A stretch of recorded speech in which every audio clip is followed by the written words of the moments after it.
why can't you provoke a helium atom? Why? Because it.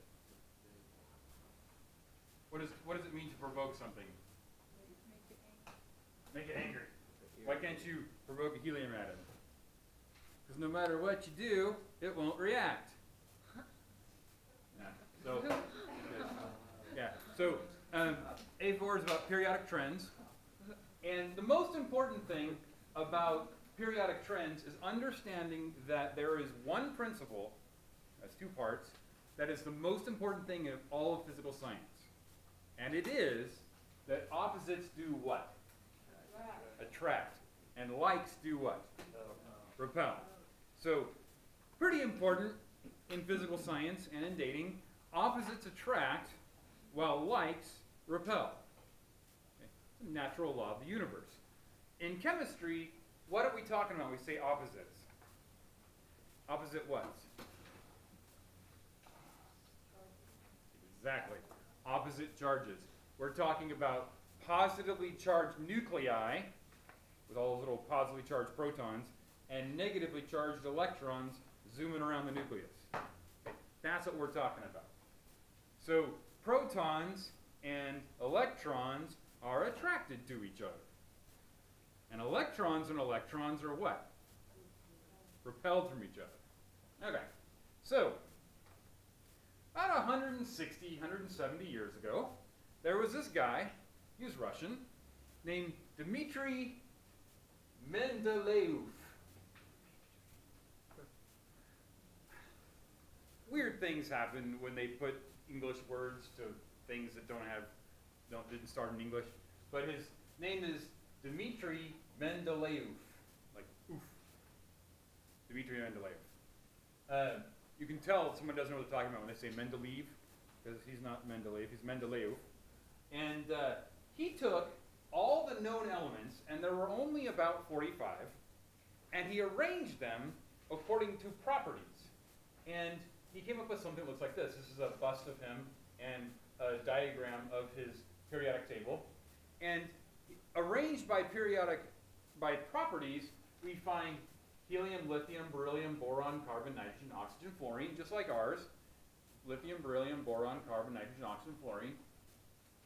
So Mendeleev was the first guy to put the known elements into a reasonable configuration. So we tend to credit Mendeleev for being the inventor of the periodic table. Now, does his periodic table look anything like our periodic table? Not really. His is kind of squished and not very long. Ours is really long and spread out. But what his claim to fame was not putting them into an order. People had tried that before with varying levels of success. His claim to fame was, he said, there's a gap right there and a gap right there. I think I know what is going to fill up those gaps. So he predicted elements and said, that is going to have, that gap there is going to be an element like this, with this boiling point and this density, it's going to have this reactivity. Was he right? Did his predictions come true? Yeah. That's why we say he's the inventor of the periodic table. Even though his periodic table is not like our periodic table, his predictions turned out to be correct. So we say, yeah, he did a pretty good job. So we give him credit for being the inventor of the periodic table. So that happened about 160, 170 years ago. Then about 70 years after that, 60 or 70 years after that, this guy comes along, and he was not the only one. There was other guys, John Newlands and Rutherford. And Henry Moseley came along, and he said, you know what? I can take the now 60 or 70 elements that we have and rearrange them and arrange them according to atomic number. And when you arrange them according to atomic number, rather than mass and properties, a whole bunch of inconsistencies that existed in Mendeleev's periodic table disappeared. Is that the system we use now? Atomic number? Yes, it is. Yeah. So hydrogen starts with 1, helium 2, 3, 4, 5, 6, 7, 8, 9, 10, 11, 12, 13, 14, 15, 16, 17, 18, 19, and so on. So the modern periodic table is based on atomic number, and you have Moseley to thank for that. Those are two big guys. There's a third, because up until this point, artificial elements did not exist.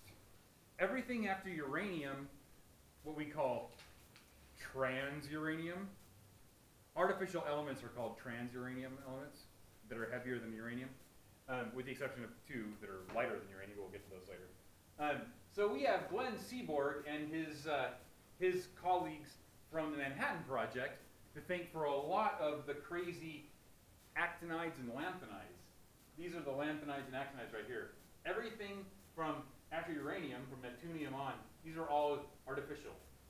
We need atom smashers for those. So we tend to credit Seaborg with arranging the rare earths, discovering and arranging a lot of the rare earths.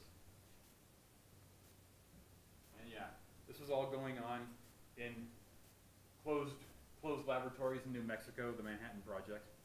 They weren't only trying to figure out how to make nuclear bombs. They were trying to figure out how to utilize these crazy artificial elements that we were making. Okay. So the periodic table is a model that groups elements with similar properties. So to that end, when we have elements in a vertical column, we call them a group. That's boron's group. Boron, aluminum, gallium, indium, thallium, boron's group.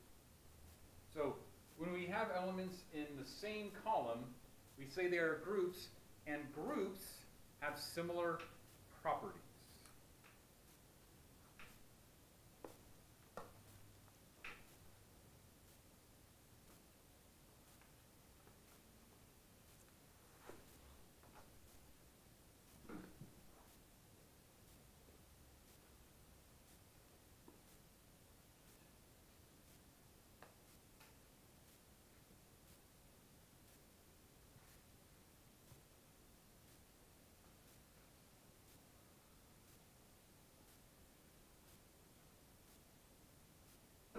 This is really, really important and pretty cool.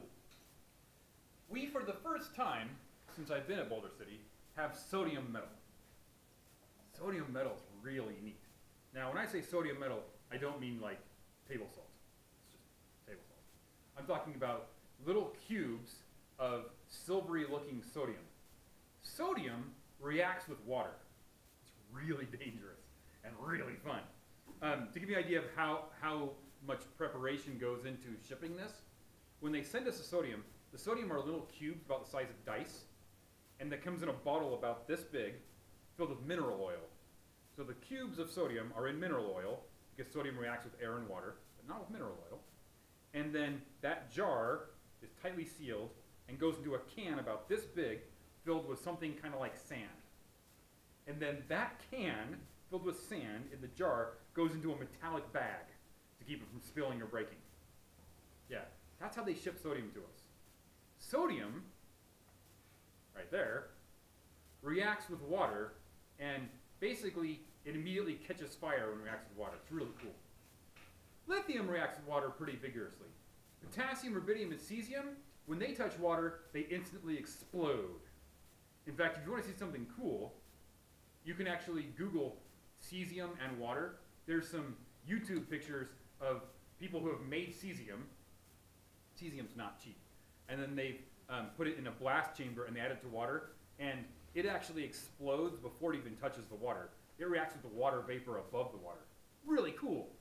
But the important thing to get from that is everything in lithium's group reacts vigorously with water and air. Why do you think the Samsung phones were exploding? Yeah. Lithium is pretty unstable. It's really great for making batteries, but if you use it the wrong way, or use it too much of it too quickly, it can actually react with air and explode. Way to go, Samsung. So, carbon's group all behaves the same. Oxygen and sulfur's group behave the same. All the halogens, fluorine, chlorine, bromine, iodine, and astatine, these are all really good at killing things. We put chlorine and bromine in swimming pools. We put iodine on your skin when you get a shot because it's really good at killing bacteria. They have similar properties. And the noble gases, of course, they don't react. Well, mostly don't react. We'll talk about that later. Periods. Periods are horizontal rows that have similar atomic mass and similar electron configurations. You also might think of them as having similar shells.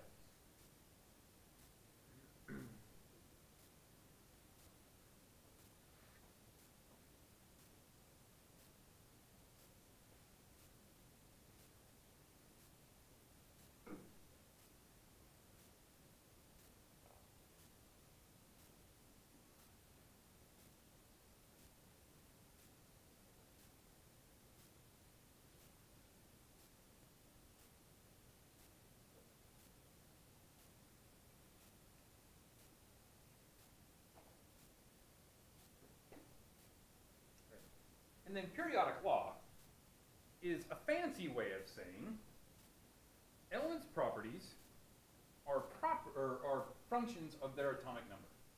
It's periodic law. That's how things work. Maybe we should stop and talk about what the word periodic means. Does anyone know what the word periodic means?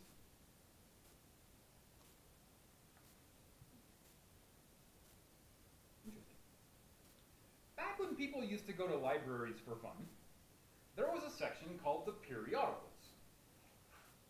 What did you find in the periodicals?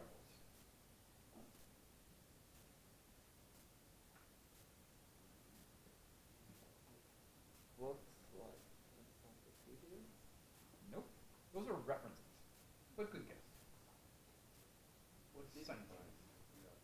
you find? You found the Sports Illustrated Swimsuit Edition, or 17, or People, or for me, Popular Mechanics. So what are periodicals? Magazines. Periodicals are things that come out every month, or every other month, or every few weeks. Things that are periodic happen at regular intervals, at a pattern. The periodic table is called the periodic table because it's arranged in patterns. All group 1 behave the same. All group 2 behave the same. Hey look, there's copper, silver, and gold. Why do you think we make money out of copper, silver, and gold? Yeah. Well, we use zinc on the inside of the pennies, but copper on the outside. But we've been using copper, silver, and gold for thousands of years because we can mine it. It's cheap to mine. And more importantly, it's what? What are those three metals? What are they good at? More specifically, what are they good at not doing? Yeah. Copper, silver, and gold are really good at not rusting. Because it would be very strange if you had to lock up all your money in a vault and then come back 100 years later and your money is gone. It's all rusted. So elements in this group are really good at not rusting. So we make money out of them. So the periodic table is called periodic because it follows regular patterns. Questions? Give me a thumbs up if you're with me so far. All right, move on. So we talked about octets last unit. How many is an octet? 8. 8 whats? 8 valence electrons. Well done, yeah. So an octet is 8 valence electrons, specifically filled s and p orbitals of the highest level. So an octet is what you get when you fill the s and the p orbitals of your highest level. It's important we talk about valence electrons.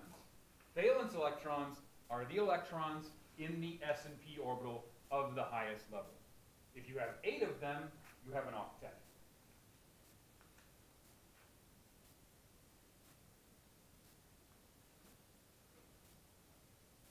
Remember, the word valence means outside or above, far away.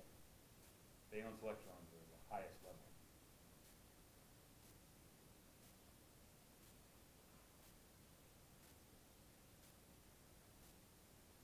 So, noble gases have octets.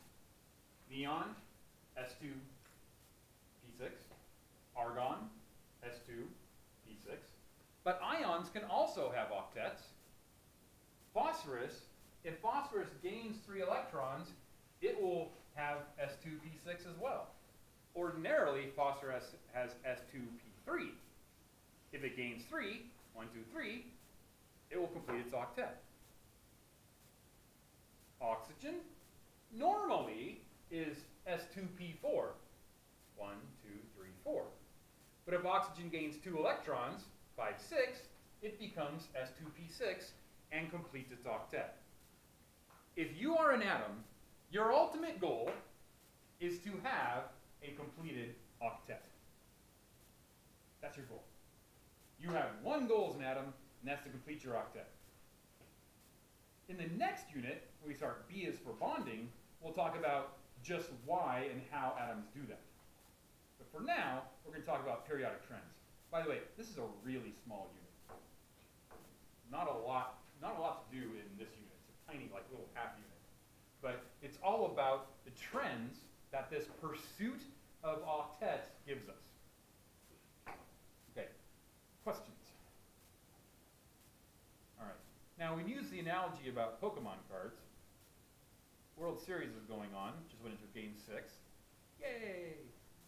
If you're collecting all of the Chicago Cubs, I don't know, 20, 30 cards, let's say there's 30 for the 2016 roster, and you've got 29 of those cards, what are you going to spend most of your time doing? Getting that last one, right? And let's say you get that last one, you're like, yes, I got a full set. And then somewhere along the line, you get another one. You get a 31st card, and it's an extra. Do you really care about that extra? No, you're going to trade that one away for bubble gum or something. So you don't really care about it. Well, atoms do the same thing. They really, really want to get their octet. If they're close to getting an octet, they're going to work really hard to get that last electron. If they've got their octet and they get an extra electron, they're not going to hold on to that extra electron very strongly. Shall we move on? Give me a thumbs up if you're with me. Okay. Hang in there. Our first trend. Now, you know what a trend is, right?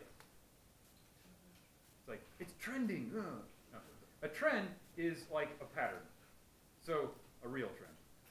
So our first trend on the periodic table is simply atomic radii. How big an atom be? How big it is. Measured from the center of the nucleus out to the outer electrons, for the most part.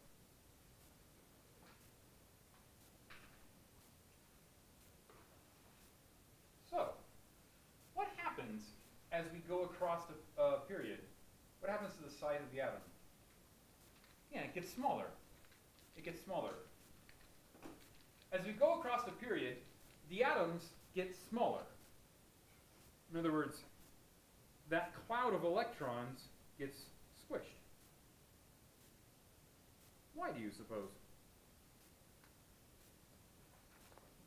I don't know. You tell me, Mr. Barry. As we go across the period, why does the atom get smaller? Because the more protons you have, the more octets you have, and they react. You're on the right track. As we go across the period, we are adding more protons and more electrons.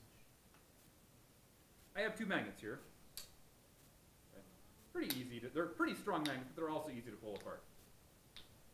If I had two magnets on one side and two magnets on this side, are they going to be as easy to pull apart? No, there's going to be more attraction. If I had 10 on this side and 10 on this side, I could probably squish my fingers. It'd be really hard to pull them apart. Okay. Similarly, when you have more protons and more electrons, there is a greater attraction, so that cloud of electrons gets squished. So lithium, 3 protons, 3 electrons, it's pretty big. Neon, 10 protons, 10 electrons, it gets squished. It's less than half the size of lithium. Does that idea make sense? As you add more protons, add more electrons, the atom gets squished because of electrostatic attraction. That's a fancy word for saying opposites attract. More opposites you got, squished together. More opposites, more attraction. Look what happens as we go down a group. As we go down a group, what are we doing?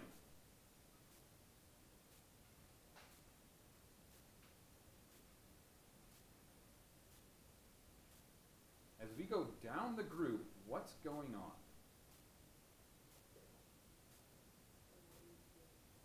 It gets bigger, and why? What's happening? Okay, here's a hint. 2s1, 3s1, 4s1. There are more electrons missing between octet.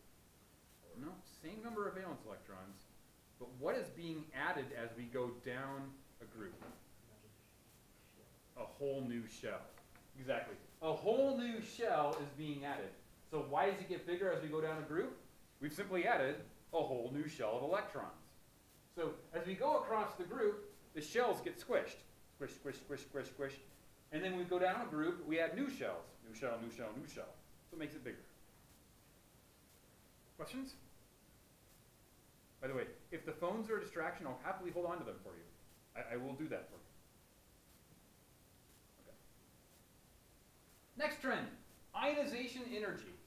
This is the energy it takes, the energy we have to use to pull an electron off an atom, to steal an electron.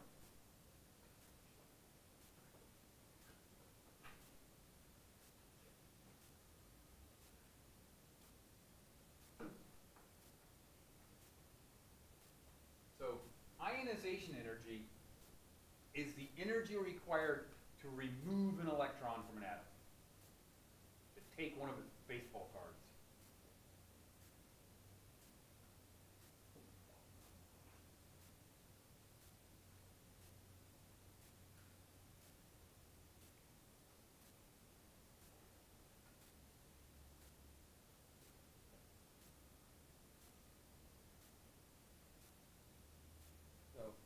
Energy required to remove an electron, creating an ion.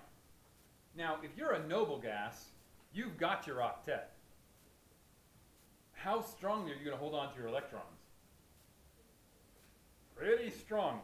So you might notice that ionization energy is highest with noble gases. They got their octet, they're going to fight to keep them. Similarly, look at the halogens, fluorine, chlorine, bromine.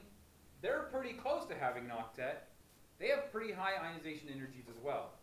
I've got 29. Can I have one of yours? No, I'm so close. However, look at lithium, sodium, and potassium. There's a reason lithium makes good batteries. Does it hold on to its electron very well? No. It's got one outer electron. It doesn't hold on to that outer electron very well. So it makes pretty good batteries. We could make batteries out of sodium, but that whole blowing up lithium batteries thing, that would just be a lot worse. Question? Well, I'm just confused. Why does that make a battery?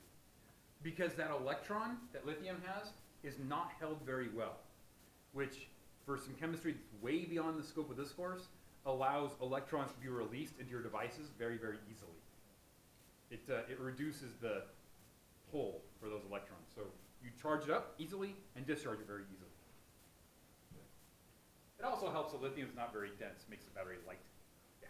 Why does some of them not have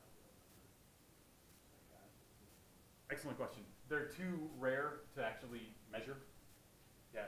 The like seaborgium, borium, these are simply too rare, artificial. They don't last long enough to measure.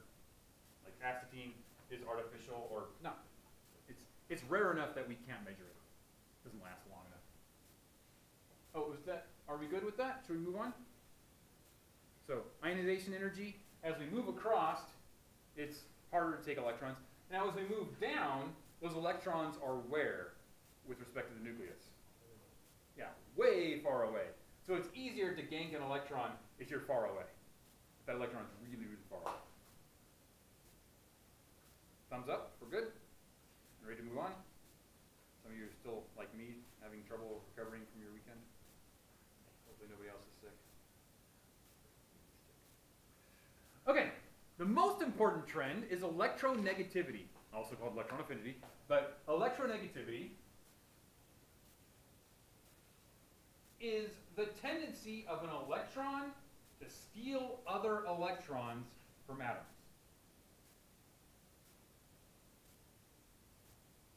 How big of bullies they are.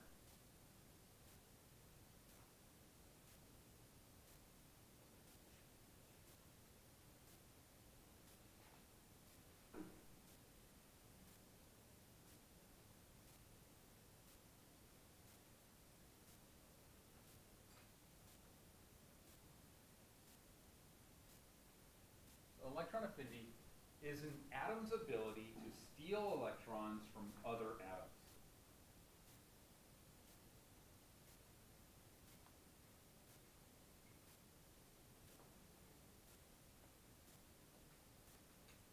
Now, there is actually a separate trend called electron affinity. This is actually an electron affinity table.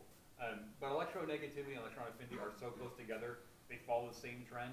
We just lump them together. Does anyone know what affinity means? This is a fun word you should add to your vocabulary.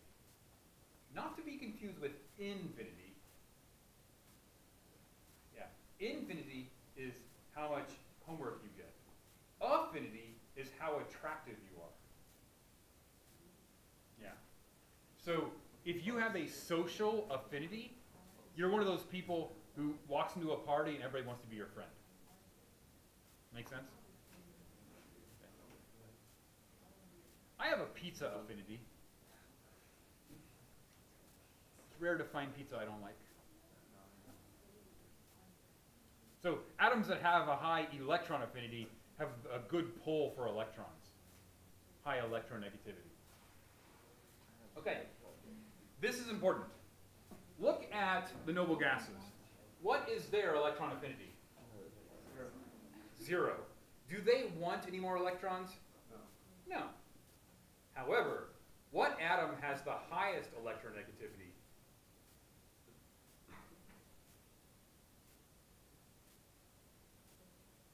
Why do you think group 17 has the highest electronegativity? Yeah, they're so close to having an octet. They have 7 valence electrons. They only need 1 more to complete their octet. And then over here we have lithium, sodium. Do these guys care about that outer electron? Not really. Their electron affinity is so small, they really don't care about that extra electron. I mean, it's still theirs. They still want to keep it, but they're not going to keep it very strongly. Yes? Why is group 2 so low? Group 2 is 0 because these have filled up their s orbitals. Oh. Yeah. Since they have filled up their s orbitals, that's a special stability. They have special unique properties because they filled up their s2. Yeah. For a similar reason that group 2 is. Nitrogen, they filled up their P3. Remember P3 is up, up, up. That's called special stability, sometimes called nitrogen stability. Special stability means they filled up their up, up, up. So that's it's a special stability. That's why. Is that why 72 has 0? Probably not. It's probably just because it's unstable. It's not stable enough to keep one. It could be, but I doubt it. Okay. So So it sounds like from your comments that you have a pretty good idea how this works. As we go across, what happens to electronegativity? It increases. As we go down, what happens to it? Yeah, for most parts, it gets a little weaker. Yeah. So larger atoms, if you already have an octet, then you don't really care about your current shell as much. So it gets larger as we move left to right, as we get closer to an octet. And as you get bigger, your electronegativity becomes a little bit less, in most cases. You're going to see another chart later on that is a little bit simpler. It uses numbers like 4, 3.2, 2. Question? Why is group 2 on here? I'm not sure if you said that. I did. It's because they filled up their S2 orbital, and it has a special stability. Filling up your S2 orbital gives you a special stability. Just like having 3 up arrows gives you 3 up electrons, gives you special stability. Does this idea make sense so far? Okay, getting there? All right. Give me a thumbs up if you'd like to move on. Let's move on. Ionic radii.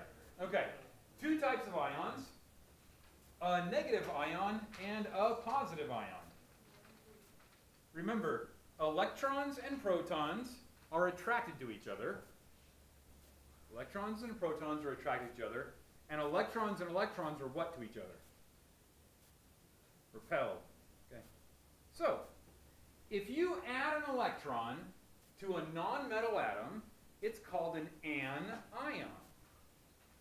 A negative ion. And negative ion. Anion.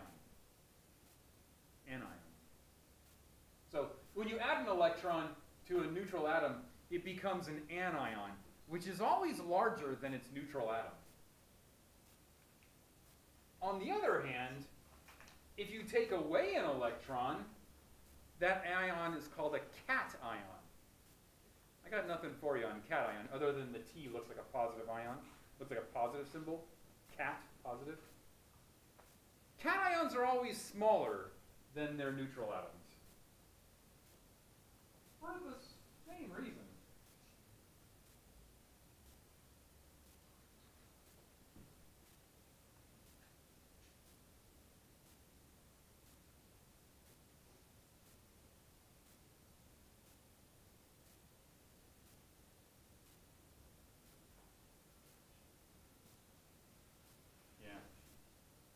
You don't want to sound like an idiot by calling it a cation. It's a cation and an anion. Maybe you do want to sound like an idiot. I don't want to sound like an idiot. But it's pronounced anion and cation. Anions are always larger than their neutral atoms. Cations are always smaller. Let's talk about anions first. Why does adding an electron make the ion larger? Who has an idea?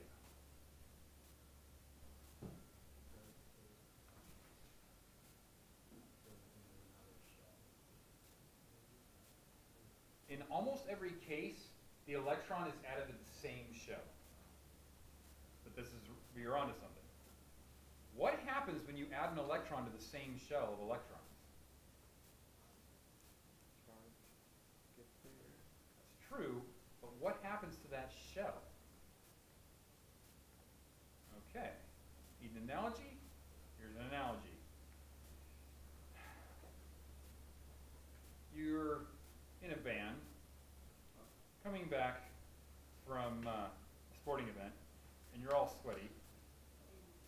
4 of you in the van, you all get your own seat. You pick up 3 more people. Now there's 7 sweaty teenagers in the van. What do you try to do? Space out, right? You try to spread out. You're like, oh, I'm gross and you're gross. Go away. Or, ew. So yeah, you want to spread out as much as possible. Electrons want to do the same thing. They're like, ew, electrons, go away. So they want to spread out as much as possible. Electrons repel each other. So when you add an electron to the same shell, the shell gets bigger. Because electron repulsion. Make sense?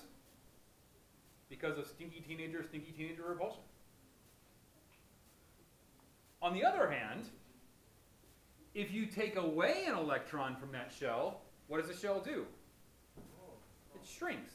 Because the electrons are still attracted to the protons. Does that make sense? Okay. Here's the cool thing about the shells. Sometimes when you take an electron away from a metal ion to form a cation, sometimes the whole shell gets shaved off. That's what happens with sodium. Sodium only has one electron in its third shell. And when sodium loses that electron, what happens to the third shell? Yeah, it poofs. It's gone. And without that shell being there, the atom gets very, very small. Okay, so sodium has one electron in its third shell. If you take away sodium's electron, that third shell goes away. And what you're left with is a sodium ion that is very small. Does that idea make sense? Cool. Questions? Okay, we're going to go ahead and stop there for today. And the crossword, which I did not give you last time, I'm going to give you right now.